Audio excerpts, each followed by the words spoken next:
இன்றைக்கு புதிதாக கட்சி ஆரம்பித்திருக்கக்கூடிய ஒருவர் பாசிசத்திற்கான புரிதலும் இல்லாமல் பாயாசம் என்கின்ற வார்த்தையை பயன்படுத்துகின்ற பொழுது பாசிசத்திற்கும் பாயாசத்திற்கும் வித்தியாசம் தெரியாதவர்கள் யாராக இருப்பார்கள்? ஒரு பாதரசம் தான் அப்படி பேசும் என்று என்னுடைய கருத்தை சொன்னேன். ஒரு சில பேருக்கு மட்டும் கொஞ்சம் எரிச்சல் வரத்தானே செய்யும். அது இருக்கும் தானே. என்னடா இவன் திடீர்னு ஒருத்த என்ட்ரி கொடுத்துட்டானே, இதுவரைக்கும் நாம சொன்ன பொய்யெல்லாம் நம்பிக்கிட்டு மக்கள் நமக்கு ஓட்டு போட்டுக்கிட்டு இருந்தாங்களே, ஆனா இப்ப இவன் சொல்றதெல்லாம் பார்த்தா மக்கள் மனசுக்கு ரொம்ப நெருக்கமா வேற இருக்குது. அதுவே நமக்கு ஒரு பெரிய நெருக்கடியாகவும் இருக்குது.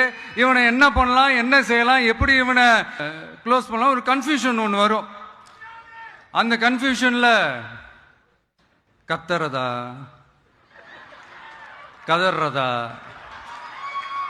என்ன பண்றதுன்னு தெரியாம இப்படி ஏதாவது பேச ஆரம்பிப்பாங்க.